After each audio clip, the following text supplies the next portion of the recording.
all, but can you just comment on the statement that Rusty put out so we hear just your thoughts about what he said? Yeah, I mean, the statement is the response that, we talked about. And, everything that he put in that statement is exactly what, how I'm feeling and what we're going, through this process with. How do you not let this become a distraction as you prepare for Jacksonville?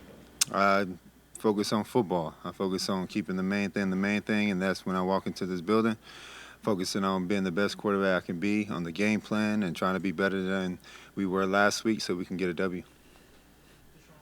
How much impact everything that's going on in your life that you talked about after the game, did that affect you Sunday? Just how much is all this affecting you off the field? Yeah, like I mentioned Sunday, I don't like to make excuses or anything like that. Those 3 hours, 4 hours we on the field, I got to lock in and do my craft and execute my plan as a quarterback. So, again, I'm not going to sit up here and make any excuses for anything that's off the field is what's causing on the field. So, I just got to be better this week, and I will be better, and we're going to continue to grow each and every week to, get to where we want to ultimately be at the end of the year. Did you have any idea that this lawsuit was coming when you were playing Sunday? No, sir. I found out exactly whenever everyone else found out. Sean, were you surprised then when you did find out? Yes, ma'am. How much thought have you given to the possibility the league could come after you once more for the personal conduct policy? I haven't had any thought. Honestly, my focus is just figuring out, Jacksonville's plan on defense and focusing on my craft to be the best quarterback I can be on Sunday for this team. That's something that, the NFL has to, do on their time, and, I have to focus on what's in front of me right now. So what do you do to get better from last Sunday to this Sunday? You fix the mistakes. You have to overall. It's all of us. It's not just me. It's not just another player. We all got to be on the same page. A lot of self-inflicted penalties and mistakes that we had, just miscommunication within the route concepts, and just like that. So we just get it on the same page, and keep working. And that's all we can do is keep our, head and eyes focused on the plan that Kevin and Ken is trying to, present to us. And we got to execute that throughout the week so we know it. We can execute that on Sunday. Does anybody regret not playing in the preseason? No, that haven't crossed our minds, no. Deshaun, the Monday morning quarterback stuff of it, it looked like you had some time to make some plays on Sunday when you went back and you looked at it. Did you feel that way, that there was some stuff that you could have hit on? And I guess how do you, going forward here, Jacksonville and on into the season, how do you start making those plays again? Because we've seen you make those plays in the past. Most definitely. You watch the tape. You see what's out there. You try to slow the game down as much as possible. And each and every week, the game kind of slows down because the more timing you get, the more reps you get at playing the game at a full speed. And you just kind of find those little things, the small things that you have to master before the big things can take care of itself. So, you hit it perfectly. Is just watch that tape on Monday. You figure out, okay, what I do wrong, what I didn't do wrong, what was my decision making. You grade yourself. You have to be very strict with yourself, and you have to really be honest. And if you can do that, then you're getting better, and you have to apply it this week. And that's the key, is starting today is just, when we get out on the practice field throughout these meetings, is applying everything that you wanted to correct on Monday, from the previous game.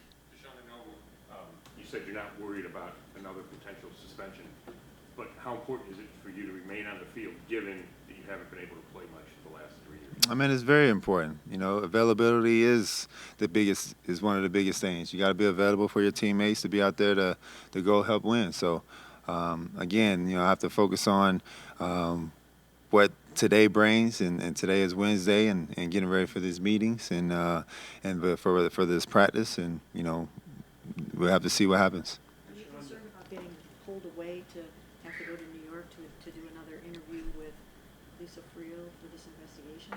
It haven't crossed my mind. So at the time being, I'm just focusing on Jacksonville. And, you know, if that happens, then, you know, whatever I have to do with the Browns or my legal team, then, you know, that time will come. But right now, like I said, and my legal team spoke on is just focusing on football. Deshaun, the attorney for the woman who filed the suit just released a statement saying that they came to your legal representation 10 months ago about a private settlement.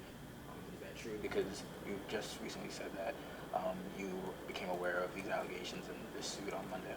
I missed the last part you said. You just recently said that you were aware of the allegations and when the civil suit came out on Monday, and the attorney for the woman that filed the suit said that they came to you with a private settlement 10 months ago. You know, speak to that, or what do you Yeah, I have no idea. I haven't heard anything. I haven't spoke with anybody, so I'm not sure. I'm not aware of that.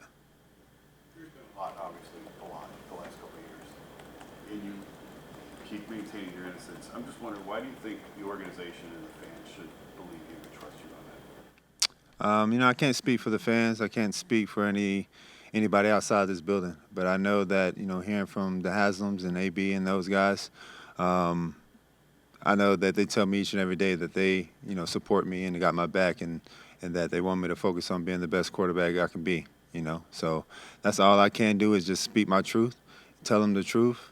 They talked with my legal team and everyone that was a part of this whole process, and you know, they have to make their decision, and that decision was to, you know, give me an opportunity to come be their franchise quarterback to help this team win. This keeps happening. You said what? Why do you think this keeps happening? I'm in the same boat as you, boss man. Is it fair to say that this particular allegation was not made aware at the time you came to Cleveland? I'm not sure. Like I mentioned before, I found out this allegation and this foul exactly when everyone else found out. Found out through media, saw it popped up on my phone, and then I called my attorneys and asked them what it was. Is it possible that, We're going to go back to keeping the focus on football. if I can just get this, is it possible that Rusty just kind of did not inform you about this one because they didn't want to continue to have to do settlements? And so you wouldn't have known about it, but maybe your legal team did? I'm not sure. That's a question for Rusty. So there's a quote from Doug Peterson, Jaguars coach, that he said it looked like the offense is trying to still get on the same page with you. Do you feel like that at all? You know, new offense, new guy, new pieces in the huddle. Do you feel like you guys are still trying to get on the same page? Yeah, it's going to be a work in progress for sure. I think, you know, new pieces, new guys, you know, first live football together, you know, it's going to take time. You know, a lot of times if you haven't been with the guys for, you know, multiple years, especially the core group of, you know, skilled guys, then it's going to take a little bit to figure out, all right, what is everyone good at? What are we good at? What are the identity that we want to put out there on the field? And, yeah, you know, it might take a couple weeks, and we might find our identity this week. I think each and every week is a great opportunity for us to, you know, go out there and test ourselves against a very, you know, very, very good opponent in Jacksonville in a great environment, and, you know, go out there and see what we can, you know, put out there and try to get a W.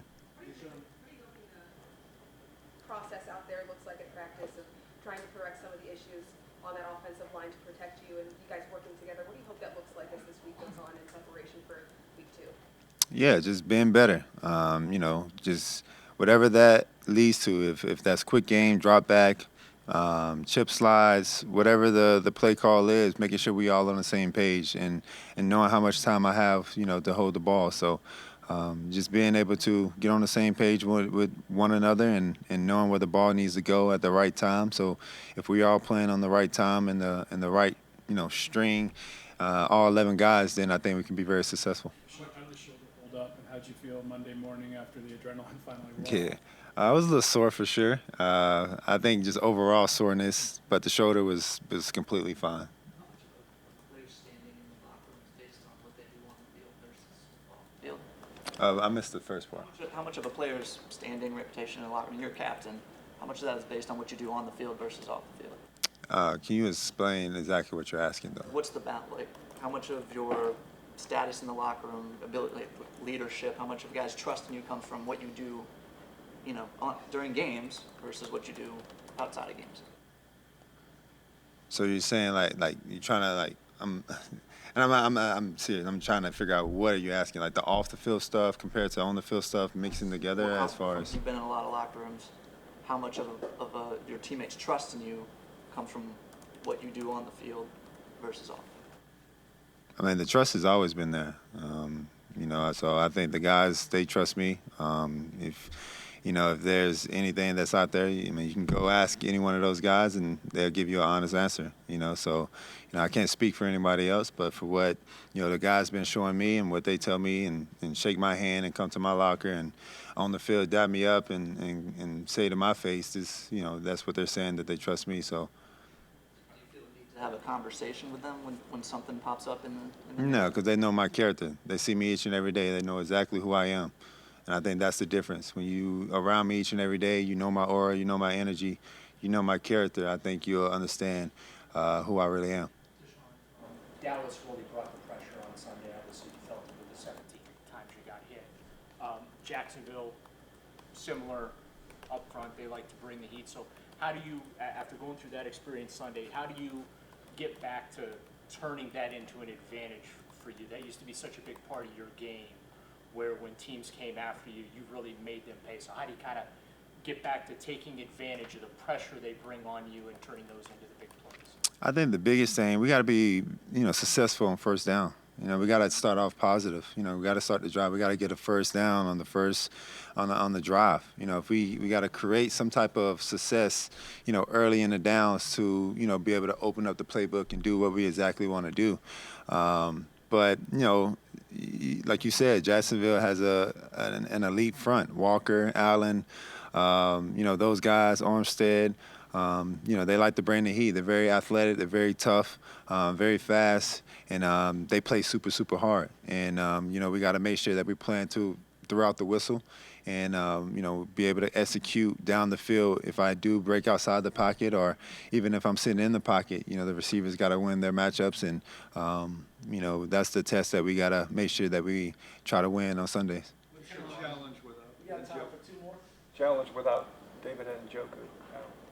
Yeah, David's a big part of our offense. He's very versatile. He can do a lot of different things, but, we have trust in Jordan Akins, and, not sure exactly who we're going to bring up or what type of, personnel grouping that we're going to have on Sunday, but, whoever is available and that's active, I know those guys are going to be ready, and we got to roll with that. Did you notice that there was a longer recovery period for you on Sunday compared to maybe other seasons coming back from the shoulder injury? Did it feel different? As far as because it was a later game, is that what you're saying? In terms of post-game, what your normal weekly routine would be, coming off of a game, recovery period, treatment, whatever that is, Right. headed into the next week, did that seem longer, different than years past? No, ma'am. I think it's very similar. You have a little bit of, a little bit more downtime, but it was, to me, kind of similar to what I've had since I've been in Cleveland, for sure. How did you feel about the play call? Not the plays that were called, but the fact that Kevin's calling the plays and Dorsey brought in some of the plays. I mean, it wasn't no different or anything like that. We just got to execute the game plan. Thank you. Thank you.